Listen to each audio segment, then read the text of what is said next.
On April 21st, 1930, Mr. and Mrs. Hartley are enjoying coffee together in the living room of the New York City apartment.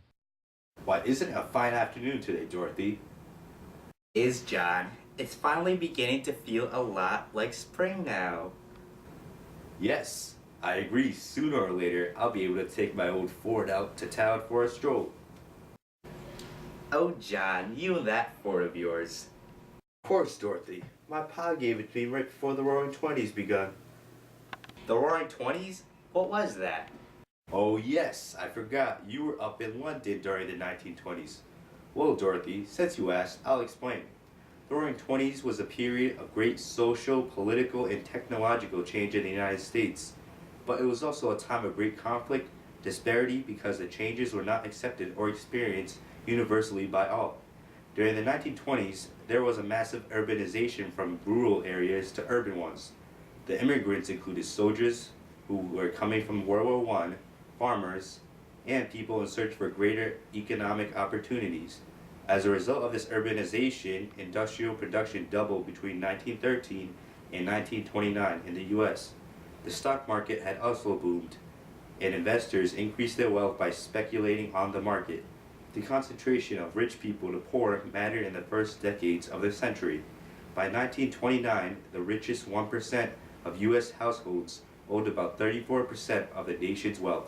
Well, all this 1920s talk has got me interested in some news. Why don't you turn on the radio there? Of course, John.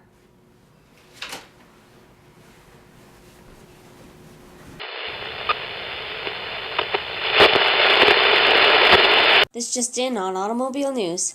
Looking for work to support the family? Then come on down to Ford's to be part of the assembly line, where you can help create America's beloved Tin Lizzie.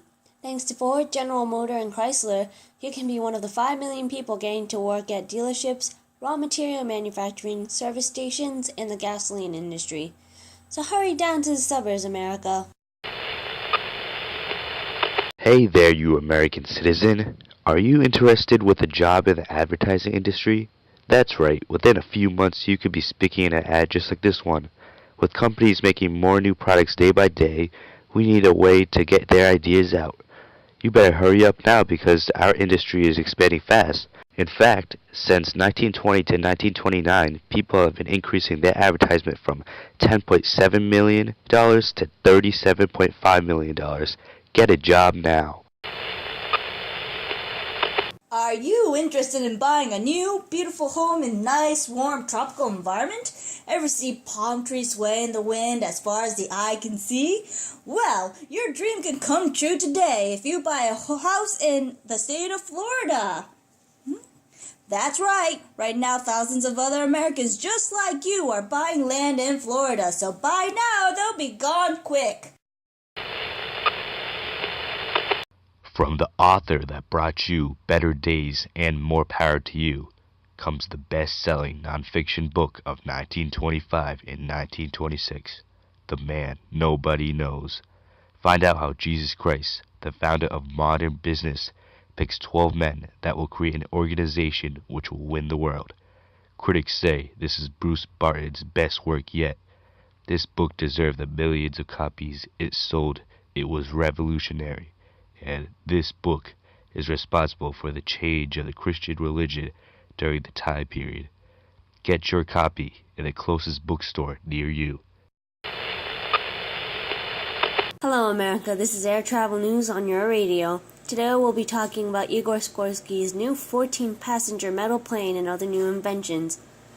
We'll also be discussing the topic of whether it's safe for unlicensed pilots to fly, as well as an introduction to airmail, the faster way to deliver your mail.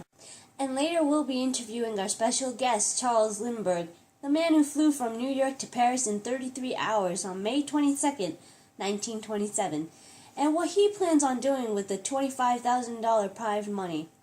So stay tuned and don't miss out. Starting now, from April 20th to May 10th, Sears is having its annual huge sale on all household appliances. That's right, everything is now 40% off. Check out some of the prices on some of our appliances. Gyrator washing machines are now only $75.50. Motor-driven brush and suction cleaners $22.95. Frigidaire's $275.45.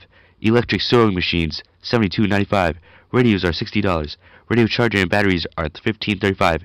And that's not all our prices. Come by now and check out what Sears has to offer you. Today on the Hua Shandy Show, we'll be covering the topics on the growth of the big businesses and new industries. Also, we are going to be discussing what President Coolidge truly meant when he stated that the chief of business of America is business, and whether or not Andrew Mellon truly is the mastermind behind the Republican-era financial reforms. So don't miss out and stay tuned. Well, Dorothy, I think that's enough radio for me today. I'm starting to get a headache. Yeah, I agree, John. But you know what I learned today? And what's that, Dorothy? I've learned that those prices at Sears are absolutely amazing. Come on, John, grab your coat. We're going to Sears. Right.